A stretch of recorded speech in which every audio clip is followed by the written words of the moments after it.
అందరికీ నమస్కారం. ఆంధ్రప్రదేశ్ రాష్ట్ర రాజకీయాల్లో గల్లా ఫ్యామిలీకి ఒక చరిత్ర ఉంది. గల్లా ఫ్యామిలీ అంటే గల్లా అరుణ్ కుమారి, గల్లా జయదేవి మనకు తెలుసు. వీళ్ళందరికన్నా ముందు తరం నాయకుడు గల్లా జయదేవ్ తాతగారు కూడా చిత్తూరు జిల్లాలో అక్కడ రాజ్యసభ చేశాడు, పార్లమెంటరీ పనిచేశాడు, రాష్ట్ర నాయకుడిగా వెలుగొందాడు. ఆయన ఎన్జీ రంగా గారి ప్రీశిష్యులు వాళ్ళిద్దరు. ఎన్జీ రంగా గారు, గల్లా జయదేవ్ వాళ్ళ తాతగారు కూడా ఎన్జీ రంగా గారిని తీసుకెళ్ళి చిత్తూరులో నుంచోబెట్టి గెలిపించిన పరిస్థితి ఉంది. ఎవరిది? గల్లా జయదేవ్ వాళ్ళ తాతగారిది. ఆ వారసత్వ రాజకీయాల్లో గల్లా అరుణ్ కుమార్ గారు 89లో వచ్చి ఎమ్మెల్యేకి గెలుపొందారు. 2004, 2009లో కూడా కాంగ్రెస్ పార్టీ మంత్రివర్గంలో మంత్రిగా పనిచేశారు. రాజశేఖర రెడ్డి క్యాబినెట్లో పనిచేసిన అనుభవం ఉంది గల్లా అరుణ్ కుమార్ గారికి. ఆ తర్వాత రాష్ట్రం విడిపోయిన తర్వాత Galla family TDP party function చేసింది. గల్లా అరుణ్ కుమార్ గారు చంద్రగిరి ఎమ్మెల్యేగా పోటీ చేసింది. గల్లా జయదేవ్ గుంటూరు నుంచి పార్లమెంట్కి పోటీ చేసి గల్లా జయదేవ్ విజయం సాధించాడు. అరుణ్ కుమార్ గారు చెవిరెడ్డి భాస్కర్ రెడ్డి మీద ఓటమి పాలైంది టీడీపీ తరపున పోటీ చేసి చంద్రగిరి నియోజకవర్గంలో. ఇలాంటి పరిస్థితుల్లో జయదేవ్ గారు 2014లో ఎంపీగా పార్లమెంట్లో ప్రజా సమస్యల మీద కానీ పార్టీ పక్షాన్ని కానీ చాలా యాక్టివ్గా పనిచేశారు. 2019లో కూడా తిరిగి జగన్ గాలి ఉన్నా సరే మళ్ళా అగైన్ గెలిచి ఆయన బలాన్ని చాటుకున్నారు. ప్రజలతో ప్రజా సంబంధాలు నెరవేర్చడంలో మంచి నాయకుడిగా, నేర్పరిగా పేరు తెచ్చుకున్నాడు గల్లా జయదేవ్. తెలుగుదేశం పార్టీ ఎంపీలందరిలో కూడా మంచి మార్కులు వచ్చిన వ్యక్తిగా గల్లా జయదేవ్ని చెప్పచ్చు. అయితే ఇక్కడే ఒక పొరపాటు చేశారు. ఎంత తెలివిగలాడైనా కొన్ని సందర్భాల్లో ఒక రాంగ్ డెసిషన్ తీసుకుంటారు.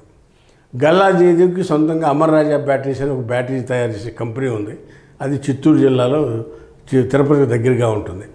ఆ కంపెనీ పొల్యూషన్ వస్తాయని ఆ గ్రామాల్లో గొడవ చేస్తున్నారని చెప్పి ఒక ఎలిగేషన్తో వైసీపీ ప్రభుత్వం నోటీసులు ఇచ్చింది, ఇబ్బందుల పాలకు గురి చేసింది.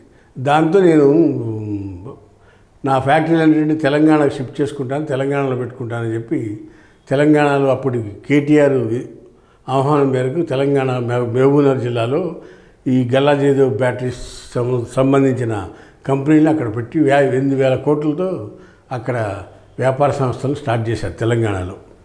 అయితే ఆ రోజు రాజకీయాల్లో ఇటు జగన్మోహన్ రెడ్డి ప్రభుత్వం మన ఇబ్బంది పెడుతుందని వద్దనుకుని ఆంధ్రప్రదేశ్ నుంచి ఇండస్ట్రీస్ని తెలంగాణకు పెట్టి అక్కడ ప్రభుత్వంతో సన్నిహిత సంబంధాలు నెరవేర్చడంతో 2024లో టీడీపీ గెలవదు అని చెప్పడం వలన గల్లా జయదేవ్ రాజకీయాలకు స్వచ్ఛ చెప్పి వ్యాపారం చేసుకుందాం అనుకున్నాడు.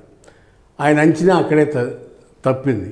దానికి కారణం తనకి తెలంగాణలోని కొంతమంది రాజకీయ మిత్రులు ఇచ్చిన సలహాల ప్రకారం గల్లా జయదేవ్ పార్టీ నుంచి తప్పుకుంటాను, పోటీలో ఉండను, పార్టీ సింపథైజర్గా ఉంటానని చెప్పి చంద్రబాబు నాయుడు చెప్పి వాలంటరీగా తప్పుకున్నాడు.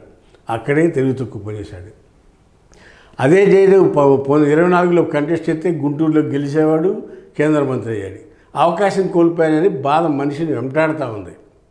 రాజకీయాల్లో సొంత ఆస్తులు పోయినా తట్టుకోగలరు కానీ పదవి లేకపోతే బతకలేని పరిస్థితి వస్తుంది వాళ్ళ రాజకీయ నాయకులకి. అలాగే నేను మిస్టేక్ చేశాను, తప్పు చేశానని చెప్పి జయదేవ్ మదన పడిపోతున్నాడు. తిరిగి తెలుగుదేశంలోకి వద్దామంటే వచ్చి యాక్టివ్గా పనిచేద్దామంటే పరిస్థితి లేదు.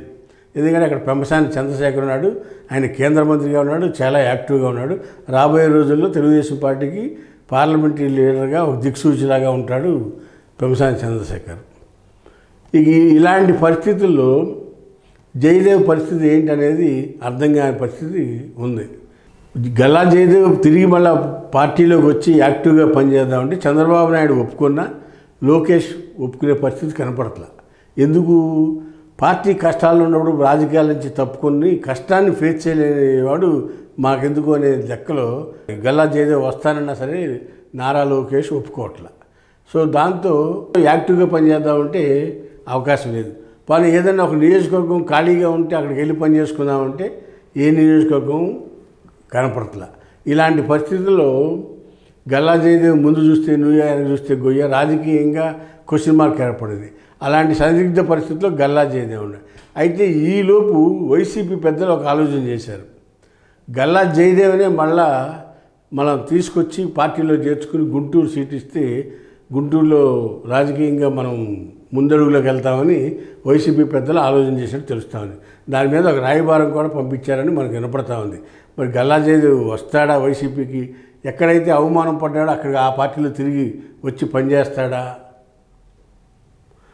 లేదా అనేది జయదేవ్ నిర్ణయం మీద ఆధారపడుతుంది. అయితే ఇక్కడ గల్లా జయదేవ్ తిరిగి వైసీపీకి వస్తాడా అనేది క్వశ్చన్ మార్కే. కాకపోతే ఇక్కడ గతంలో వైఎస్ ఫ్యామిలీకి, వైఎస్ రాజశేఖర రెడ్డికి కాంగ్రెస్ పార్టీలో ఉన్నప్పుడు గల్లా అరుణ్ కుమార్ గారు రాజశేఖర రెడ్డి క్యాబినెట్లో 2 పర్యాయాలు మంత్రిగా కూడా పనిచేసిన సత్సంబంధాలు ఉన్నాయి. ఆ సత్సంబంధాల రూపేణా అది వాళ్ళ మదర్ ద్వారా ల్యాబింగ్ చేసి మళ్ళీ జయదేవ్ని వైసీపీ తీసుకొచ్చేందుకు ప్రయత్నాలు జరుగుతున్నట్టుగా మనకు తెలుస్తుంది. అయితే గల్లా జయదేవ్ టీడీపీ నుంచి వదిలిపెట్టి వైసీపీకి వస్తాడా రాడా అనేది జయదేవ్ నిర్ణయం మీద ఆధారపడి ఉంటుందని వైసీపీ నాయకులు గుసగుసలాడుతున్నట్టుగా మనకు అందుతున్న సమాచారం. ఇక్కడ ఒకటి మట్టికి చెప్పక తప్పదు, రాజకీయాల్లో శాశ్వత మిత్రులు ఉండరు, శాశ్వత శత్రువులు ఉండరు. దానికి ఉదాహరణ ఒకటే చెప్తా. 2 పర్యాయాలు విజయవాడ కేశినేని నాని వైసీపీ మీద పోటీ చేసి గెలిచాడు. అదే కేశినేని నాని ఎలక్షన్ వచ్చేటప్పుడు వైసీపీ ఎంపీ అభ్యర్థి అయ్యాడు, టీడీపీ మీద పోటీ చేశాడు. ఇలా అనేక సంఘటనలు జరిగినాయి మనకి. ఎందుకంటే వైసీపీలో మంత్రి పదవులు చేసిన వాళ్ళు, ఎంపీలు చేసిన వాళ్ళు, మా పార్టీ మారి టీడీపీకి వచ్చి ఎమ్మెల్యేలకు పోటీ చేసి గెలిచిన వాళ్ళు, లేకపోతే వేమిరెడ్డి ప్రభాకర్ రెడ్డి లాంటి వాళ్ళు వీళ్ళందరూ ఉన్నారు. వాళ్ళు ఎందుకని రాజకీయాల్లో మటుకి శాశ్వత శత్రువులు, శాశ్వత మిత్రులు ఎవరు ఉండరు. అవసరాలు, అవకాశాలే అందరినీ కలుపుతాయి అనేది యథార్థం అనే సంఘటనని ఈ సందర్భంగా తెలియపరుస్తూ ఉన్నా. హాయ్ ఫ్రెండ్స్, మా ఫ్యూచర్ టుడే ఛానల్ చూస్తున్నందుకు చాలా థ్యాంక్స్. మరిన్ని లేటెస్ట్ వీడియోస్ కోసం వెంటనే సబ్స్క్రైబ్ చేయండి. అలాగే ఈ బెల్ని కూడా రింగ్ చేసేయండి. మా లేటెస్ట్ వీడియోస్ నోటిఫికేషన్స్ అన్నీ మీ మొబైల్లో వస్తాయి. మా వీడియోస్ మీకు నచ్చితే లైక్ చేయండి, షేర్ చేయండి, నచ్చకపోతే కామెంట్ చేయండి.